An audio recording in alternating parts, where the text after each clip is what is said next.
The guard. The bank was on the main street 30 feet wide that joined the main road of the city at 50 meters.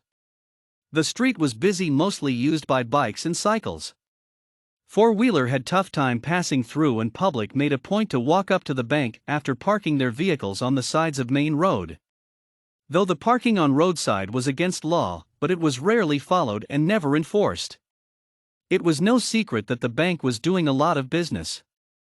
The guard that always stood on the entrance of bank was conspicuously absent, and the two masked men entered the bank with lightning speed as the major obstacle was missing.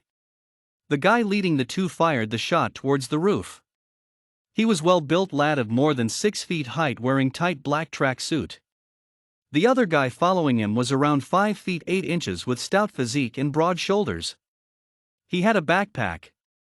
The pigeons resting on the windows of the cabin of bank manager fluttered to escape on unexpected shot, triggering terror. The panic struck all in the bank like lightning, none prepared to react. On entrance to bank there was a hall for the customers. Straight through the entrance was the seat of clerk that was occupied by a beautiful lady in her late 30s. She bore a brown complexion with dark black hairs undulating over her shoulders. She had put on dark red lipstick moving beyond her broad lips, and making a round minuscule circle at the ending of lips. The vivacious beauty screamed aloud that was shriller than train horn. The force for screaming brought crimson tint to the face due to extra rush of blood. On the left was the gallery leading to the office of bank manager. The manager was in his late 40s. He was hardly 5 feet 5 inches, having maintained his physique. He had a decent haircut to hide few silver hairs that he thought reflected badly on his age. He was wearing a check shirt and was going through some documents. All he did on hearing the gunshot fire was to raise his hands.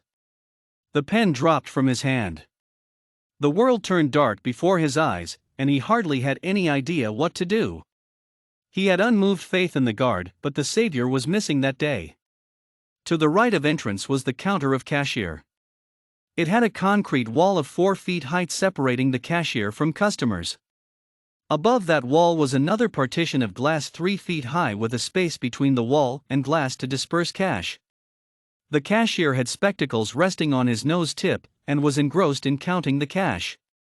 He had sparse hairs left on both sides of his scalp that he had combed meticulously from left to right to cover the head. The lower part of his body was not visible from outside.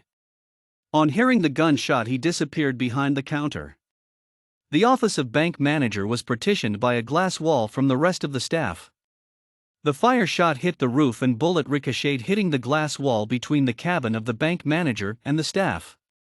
The tempered glass wall had a crack, and it would be coming down shattered in small pieces. It was now evident that the bank was being robbed and no one would be spared in the heist.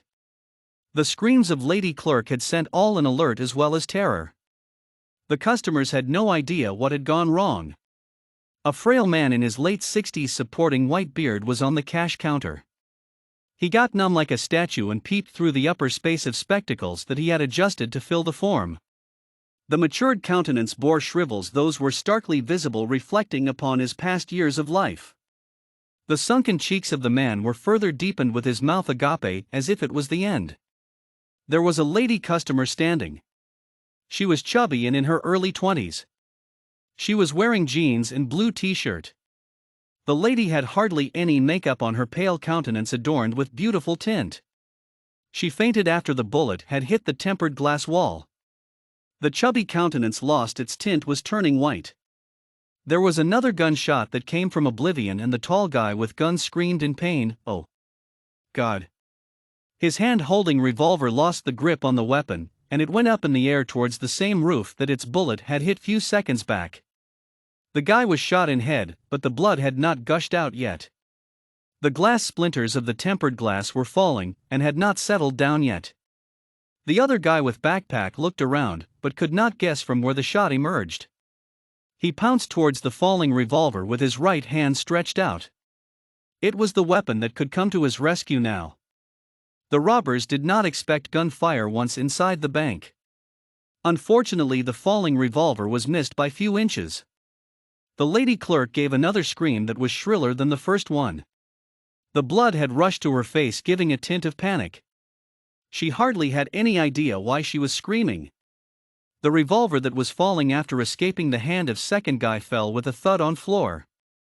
By then the glass splinters had settled down. The pigeons had flown beyond sight of all inside the bank. The guy advanced towards the revolver when there was another gunshot. The second guy was hit on the chest. He screamed, "Hell with you!" The taller guy was falling down. He tried to minimize impact of the fall by putting his right hand on the floor, but the hand could not take his weight, and he crashed on the floor. The second guy put his hand on his chest in disbelief. The poor guy did not know that if you to kill then be ready to be killed. The confidence with which he had entered the bank was lost, and his legs succumbed to the shock, and he landed on his knees first. The man in his late 50s, having a slender body, medium height, emerged from the toilet with his double-barrel gun that had the smoke and smell of gunpowder. He was emerging cautiously, uploading his gun in anticipation of impending attack. Who knew the guard would be in toilet? Else the attempt could have been delayed. The body of elder guy shivered violently and came to rest.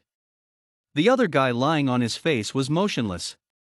The guard looked at his watch and announced, "Nothing to worry." He said to himself, "Thank God. All summed up in 10 seconds. The end."